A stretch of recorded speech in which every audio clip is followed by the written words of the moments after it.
ਸਾਡੀ ਆਮ ਜ਼ਿੰਦਗੀ ਵਿੱਚ ਬਹੁਤ ਸਾਰੇ ਅਜਿਹੇ ਲੋਕ ਹੁੰਦੇ ਹਨ ਜਿਹੜੇ ਅਕਸਰ ਹੀ ਬੁਲੰਦੀਆਂ ਛੂਹਣ ਵਾਲੇ ਲੋਕਾਂ ਦੀਆਂ ਉਦਾਹਰਨਾਂ ਪੇਸ਼ ਕਰਦੇ ਹਨ, ਪਰ ਸਾਡੀ ਜ਼ਿੰਦਗੀ 'ਚ ਕੁਝ ਅਜਿਹੇ ਲੋਕ ਆਉਂਦੇ ਹਨ ਜਿਹੜੇ ਖੁਦ ਇੱਕ ਉਦਾਹਰਨ ਬਣ ਜਾਂਦੇ ਹਨ।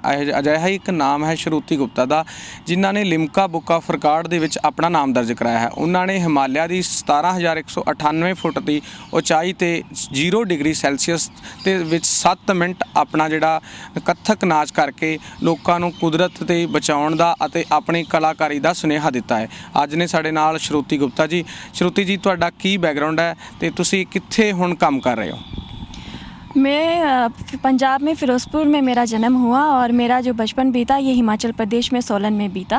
और मैंने हिमाचल प्रदेश में ही शिमला यूनिवर्सिटी से कथक सितार में एमए किया है और अभी मैं पंजाबी यूनिवर्सिटी से पटियाला में डबल एमए कर रही हूँ कथक डांस में। ਸ਼ਰੂਤੀ ਜੀ, ਤੁਸੀਂ ਡਾਂਸ ਹੀ ਕਿਉਂ ਚੁਣਿਆ ਜਾਂ ਉਹਦੇ 'ਚ ਕੱਥਕ ਕਿਉਂ ਚੁਣਿਆ? ਇਹ ਕੀ ਤੁਹਾਡਾ ਸ਼ੌਂਕ ਸੀ ਜਾਂ ਤੁਸੀਂ ਜਿਵੇਂ ਜੋ ਅੱਗੇ ਬੁਲੰਦੀਆਂ ਛੂਹੀਆਂ ਨੇ ਉਹ ਕੋਈ ਮੈਸੇਜ ਦੇਣ ਲਈ ਸੀ, ਜਾਂ ਕਿਵੇਂ ਤੁਹਾਡੀ ਰੁਚੀ ਜਿਹੜੀ ਆ ਕੱਥਕ 'ਚ ਬਣੀ? डांस तो मेरा बचपन से ही शौक़ है और मैं कहूँगी कि मुझे गॉड गिफ्टेड है, भगवान की एक मेहर है मेरे ऊपर कि मैं बचपन से ही डांस करती आ रही हूँ। और आगे चलकर मैंने इसको अपना करियर भी बनाया और इसी में मैंने अपना आगे भविष्य भी देखा और कला को मैंने अपना माध्यम बनाया, अपने नृत्य को अपना माध्यम बनाया है समाज को मैसेजेस देने के लिए। तो मैंने अभी जो रिकॉर्ड बनाया उसका मैसेज था प्रकृति निर्माण रूपम। तो प्रकृति निर्माण रूपम का मैंने मैसेज दिया है बारालाचा में ऊपर जा कर के कि प्रकृति को आप नाश ना कीजिए, इसको आप प्यार कीजिए, इसकी देख रेख कीजिए। यही मेरा मैसेज था। तो इसी तरीके से मेरी आगे भी यही प्लानिंग्स हैं कि मैं अपने नृत्य के माध्यम से समाज को सुंदर सुंदर प्यारे प्यारे मैसेजेस देती जाऊँ।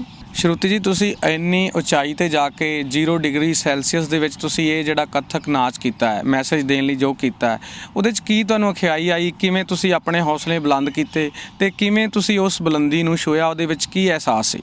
देखिए, हर राह मुश्किल होती है। यदि आप सबसे अलग चलना चाहते हैं और कुछ अलग करना चाहते हैं तो राह ही तो मुश्किल होती ही हैं। मेरी भी राह बहुत मुश्किल थी। इसके लिए मैंने बहुत ज़्यादा एफ़र्ट्स किए, बहुत मेहनत की। तो इस मेहनत में मैं कहूँगी कि वहाँ पर डांस करना बहुत ज़्यादा मुश्किल था क्योंकि वहाँ ठंड बहुत ज़्यादा थी। सबसे मेन प्रॉब्लम थी ब्रीदिंग की। वहाँ सांस लेने की सबसे ज़्यादा दिक्कत है और वहाँ इतना ज़्यादा ठंड था कि सब कुछ फ्रीजिंग था, कि हाथ पैर सब ठंडे पड़ रहे थे, कुछ काम नहीं कर रहा था। तो उस चीज़ के लिए और ब्रीदिंग के लिए मैंने बहुत ज़्यादा अभ्यास किया, रियाज़ किया। इसके लिए मैंने 6 महीने लगातार रियाज़ किया और वहाँ पर जाते टाइम भी अपने आप को एक्लेमेटाइज़ करना बहुत ज़रूरी है उस हाइट पर जा कर के डांस करने के लिए। तो मैंने रास्ते में जगह जगह पर रुक रुक करके बाकायदा उसके लिए प्रैक्टिस किया, रियाज़ किया। और मैं बताऊँगी कि मैंने ये जो रिकॉर्ड बनाया ये मैंने 17,198 फीट की हाइट पर बनाया।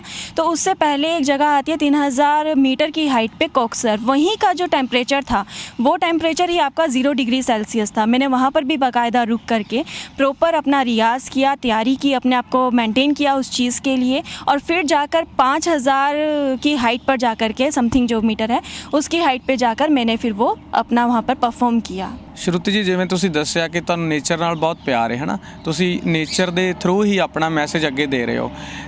ਕਿਵੇਂ ਤੁਹਾਡਾ ਇਹ ਕਿ ਤੁਹਾਡੇ ਸੁਭਾਅ 'ਚ ਹੀ ਇਹ ਪਿਆਰ ਜਿਹੜਾ ਪਹਿਲਾਂ ਦਾ ਹੀ ਹੈ ਜਾਂ ਤੁਹਾਡੇ ਪਰਿਵਾਰ ਦੇ ਵਿੱਚੋਂ ਕਿਤੇ ਇਹ ਤੁਹਾਨੂੰ ਜਿਹੜੀ ਹੈ ਚਿਟਕ ਲੱਗੀ ਹੈ? देखिए, ये तो संस्कार होते हैं, पारिवारिक संस्कार तो ज़रूर हैं ही। गुरु का आशीर्वाद है, परिवार वालों का आशीर्वाद है कि ये सब चीज़ें खुद के अंदर मेरे अंदर पहले से ही हैं कि हाँ मुझे नेचर बहुत पसंद है।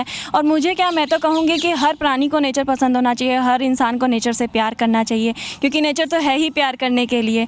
नेचर है तभी हम लोग हैं, अगर नेचर ही ना हो तो हम लोगों का तो वजूद ही नहीं है। तो इसलिए नेचर से छेड़छाड़ करना बहुत ख़राब है। ये जो हम आए दिन सुनते रहते हैं ग्लोबल वार्मिंग ये वो, तो ये सब चीज़ें क्यों हो रही हैं? हम लोगों को इसके लिए क्या एफ़र्ट्स करने चाहिए? यदि आज हम लोग सब पढ़े लिखे हैं, समझदार हैं और हम लोग सब यदि एकजुट हो जाएं, ये मान लें इस चीज़ को कि नहीं हमें गंदगी नहीं फैलानी है, हमें नेचर को बचाना है, इस चीज़ के लिए ना सिर्फ हम बोलें बल्कि हम काम भी करें तो ज़रूर हम लोग इसमें कामयाब हो सकते हैं और अपनी प्रकृति को बचा सकते हैं। तो प्रकृति प्यार के लिए है, बिगड़ाव के लिए नहीं। ਸ਼ਰੂਤੀ, ਜਿਵੇਂ ਤੁਸੀਂ ਦੱਸਿਆ ਕਿ ਤੁਸੀਂ ਨੇਚਰ ਲਈ ਜਿਹੜਾ ਉਹ ਮੈਸੇਜ ਦੇ ਰਹੇ ਹੋ ਹੈ ਨਾ, ਅਤੇ ਉਹਦੇ ਵਿੱਚ ਜਿਵੇਂ ਸਫਾਈ ਅਭਿਆਨ ਹੈ ਜਾਂ ਇੱਕ ਔਰਤ ਦੀ ਦਸ਼ਾ ਹੈ ਚਾਹੇ ਉਹ ਪਹਿਲਾਂ ਨਾਲੋਂ ਸੁਧਰੀ ਹੈ, ਉਹਦੇ ਵਿੱਚ ਤੁਸੀਂ ਹੋਰ ਕੀ ਆਪਣਾ ਯੋਗਦਾਨ ਪਾਉਣਾ ਚਾਹੁੰਦੇ ਹੋ?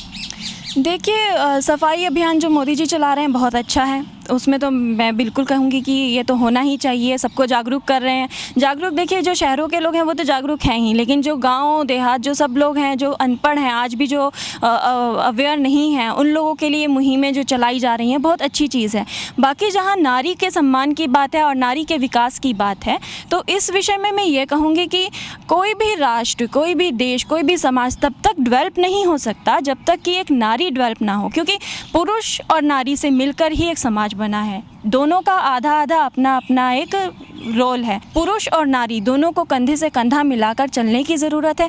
दोनों का विकास होगा तभी राष्ट्र का विकास होगा, समाज का विकास होगा। इसलिए नारी को बहुत अच्छी बात है कि नारी का आज के समय में विकास हो रहा है। नारी आज के समय में बहुत ज़्यादा अवेयर है हर चीज़ के लिए। और आज भी जो मैं इस विषय में एक बात और ज़रूर कहूँगी, कन्या भ्रूण हत्या के बारे में, कि मेरा शुरू से लेकर अभी तक एक मैसेज ज़रूर है हर एक मेरे सुनने वाले श्रोता के लिए कि कृपया करके कन्या भ्रूण हत्या को रोकें। ये अच्छी बात नहीं है। नारी का सम्मान करें, कन्या को प्यार करें, कन्या भ्रूण हत्या ना करें, क्योंकि कन्या आज जिस कन्या का आप वध कर रहे हैं, जिसे मार रहे हैं, नहीं चाहते हैं कि वो हो। आगे चल के वही हो सकता है कि वही कन्या अपने माता पिता का नाम रोशन करे। तो इसके लिए कन्या को, भ्रूण हत्या को, ये महापाप है, ऐसा ना करें। और नारी का कल्याण होगा तो समाज का कल्याण होगा, राष्ट्र का कल्याण होगा। ਸ਼ਰੂਤੀ ਜੀ, ਜਿਵੇਂ ਤੁਸੀਂ ਗੱਲ ਕੀਤੀ ਕਿ ਅਨਪੜ੍ਹ ਲੋਕ ਜਾਂ ਦਿਹਾਤੀ ਖੇਤਰ ਵਿੱਚ ਜਿਹੜਾ ਸਫਾਈ ਦੀ ਘੱਟ ਧਿਆਨ ਰੱਖਿਆ ਜਾਂਦਾ ਹੈ, ਪਰ ਉਹਦੇ ਵਿੱਚ ਕਈ ਵਾਰੀ ਪੜ੍ਹੇ ਲਿਖੇ ਤੇ ਸ਼ਹਿਰ ਦੇ ਲੋਕ ਵੀ ਬਹੁਤ ਜਿਹੜੇ ਇਦਾਂ ਦੇ ਇਨਵੋਲਵ ਨੇ ਜਿਹੜੇ ਮਤਲਬ ਸਫਾਈ ਵੱਲ ਧਿਆਨ ਨਹੀਂ ਦਿੰਦੇ ਜਾਂ ਆਪਣੀ ਜ਼ਿੰਮੇਵਾਰੀ ਤੋਂ ਭੱਜਦੇ ਨੇ। ਉਹਨਾਂ ਨੂੰ ਤੁਸੀਂ ਕੀ ਕਹਿਣਾ ਚਾਹੋਗੇ? मैं कहूँगी इस बारे में तो देखिए, ये तो बड़े ही शर्म की बात है कि पढ़े लिखे हो करके यदि कोई अनपढ़ों वाली हरकत करता है तो इसमें तो बहुत ज़्यादा शर्म की बात है। उस पढ़ाई लिखाई का फ़ायदा ही क्या जो सिर्फ़ किताबी हो। फ़ायदा उस चीज़ का है जो आप पढ़ते हैं और उस पर अप्लाई करते हैं। उस चीज़ को ना सिर्फ आप बोल रहे हैं बल्कि आप उस चीज़ को कर भी रहे हैं। तो इसलिए पढ़ाई लिखाई का मतलब सिर्फ ये नहीं है कि आपने डिग्री ले ली है। पढ़ाई लिखाई का मतलब ये है कि आप समाज में क्या कल्याणकारी कार्य कर रहे हैं और कितनी अपनी ड्यूटी को आप समझ रहे हैं और कितना उस ड्यूटी को आप सही तरीके में उसको अपना काम भी कर रहे हैं उस ड्यूटी को समझते हुए। ਸ਼ਰੂਤੀ ਜੀ, ਤੁਸੀਂ ਪਹਿਲਾਂ ਜਿਵੇਂ ਦੱਸਿਆ ਸੀ ਕਿ ਤੁਸੀਂ ਇਸ ਉਚਾਈ ਤੇ ਪਹੁੰਚ ਕੇ ਜਿਹੜਾ ਇੱਕ ਮੈਸੇਜ ਦਿੱਤਾ ਹੈ, ਇਸ ਤੋਂ ਇਲਾਵਾ ਵੀ ਤੁਸੀਂ ਦੱਸਿਆ ਕਿ ਇੱਕ ਤੁਹਾਡਾ ਸੁਪਨਾ ਹੈ ਅੱਗੇ ਪਹੁੰਚਣ ਦਾ। ਉਹ ਕਿਸ ਤਰ੍ਹਾਂ ਦਾ ਤੇ ਕਦੋਂ ਤੱਕ ਤੁਸੀਂ ਉਹਨੂੰ ਸਾਰ करना चाहते हो? देखिए, सपने हर इंसान देखता है, तो मैं भी सपना देखती हूँ। मैंने बचपन से एक सपना देखा कि मैं भी माउंट एवरेस्ट पे जा कर के कथक नृत्य करूँ। ये मेरा ड्रीम प्रोजेक्ट है। ये कहना तो बड़ा मुश्किल होगा कि ये कब होगा, लेकिन इसके लिए मैंने मेहनत कर रही हूँ और भगवान का आशीर्वाद रहा, परिवारजनों का, गुरुजनों का, तो ज़रूर एक दिन मेरा ये ख्वाब पूरा होगा। इसके अतिरिक्त मेरे और भी बहुत सारे प्लान्स हैं, जैसे कि अभी मैं 15 अगस्त पर मेरा एक प्रोग्राम है सफाई अभियान को लेकर के, एक मैसेज मैं समाज को दूँगी, तो उसके लिए पर भी मेरा काम चल रहा है। और इसके अलावा स्टूडेंट्स के लिए मैंने एक प्रोग्राम रखा है जिसमें मेरे साथ साथ कॉलेज के और स्कूल के स्टूडेंट्स को मौका मिलेगा लिम्का के लिए पार्टिसिपेट करने के लिए। तो इस तरीके के प्रोग्राम्स हैं। और एक और जो मेरा प्रोग्राम है वो है मैंने हिमाचल प्रदेश के जो ट्रांस हिमालय है उस पर मेरी डॉक्यूमेंट्री मूवी बनाने का एक मेरा काम चल रहा है। तो इस तरीके के मेरे प्रोजेक्ट्स तो अभी काफ़ी हैं जो चल रहे हैं। ਸ਼ਰੂਤੀ ਜੀ, ਆਖਰੀ ਸਵਾਲ ਕਿ ਇੰਨਾ ਕੁਝ ਤੁਸੀਂ ਸਰ ਕੀਤਾ, ਉਸ ਤੋਂ ਅੱਗੇ ਵੀ ਤੁਹਾਡਾ ਸੁਪਨਾ ਹੈ, ਤੁਸੀਂ ਇਹ ਹੋਰ ਬੁਲੰਦੀਆਂ ਛੂਹਣ ਦੀ ਗੱਲ ਕਹਿ ਰਹੇ ਹੋ, ਉਹਦੀ ਸਾਰੀ ਵਿੱਚ ਇੱਕ ਜ਼ਿੰਮੇਵਾਰੀ, ਇੱਕ ਵਕਤ ਲੱਗਦਾ ਹੈ ਨਾ। ਤੁਸੀਂ ਮੈਰਿਡ ਹੋ ਤੇ ਉਹਦੇ ਵਿੱਚ ਮਤਲਬ ਅੱਜ ਕੱਲ੍ਹ ਜਿਹੜਾ ਔਰਤ ਦਾ ਰੁਝੇਵਾਂ ਵੀ ਬਹੁਤ ਹੈ ਨਾ, ਡਬਲ ਡਿਊਟੀ ਹੋ ਜਾਂਦੀ ਹੈ। ਉਹਦੇ ਵਿੱਚ ਤੁਸੀਂ ਕਿਵੇਂ ਐਡਜਸਟ ਕਰਦੇ ਹੋ ਤੇ ਕਿਵੇਂ ਤੁਹਾਡਾ ਪਰਿਵਾਰ ਤੁਹਾਡੀ ਸਹਾਇਤਾ ਕਰਦਾ? देखिए, परिवार का सहयोग होना तो बहुत ज़रूरी है। अगर परिवार सहयोग नहीं देगा तो कैसे चलेगा। तो मैंने वही चीज़ कही कि मैं समाज को मैसेज दूंगी, तो समाज को मैं मैसेज तभी दूंगी जब मेरा अपना परिवार मुझे समझेगा। तो मेरा परिवार मुझे समझता है तो बूंद बूंद से घड़ा भरता है। तो मेरा परिवार मुझे समझ रहा है तो मैं इसी तरीके से समाज को समझाऊंगी। तो ऐसे ही परिवार, गली मोहल्ला, पड़ोसी, शहर, फिर समाज, इस तरीके से चीज़ें जुड़ती चली जाती हैं। तो मेरा परिवार का बहुत सहयोग है कि वो मुझे सपोर्ट करते हैं। सब लोगों का सहयोग रहता है, तो उस तरीके से काम करना आसान होता है और सबका सही साथ होता है, तभी सफलता मिलती है। ਸ਼ਰੂਤੀ ਜੀ, ਬਹੁਤ ਬਹੁਤ ਧੰਨਵਾਦ ਤੇ ਅਸੀਂ ਉਮੀਦ ਕਰਦੇ ਹਾਂ ਕਿ ਦੁਬਾਰਾ ਤੁਸੀਂ ਮਾਊਂਟ ਐਵਰੈਸਟ ਦੀ ਚੋਟੀ ਨੂੰ ਛੂਹੋ। ਬਹੁਤ ਬਹੁਤ ਧੰਨਵਾਦ।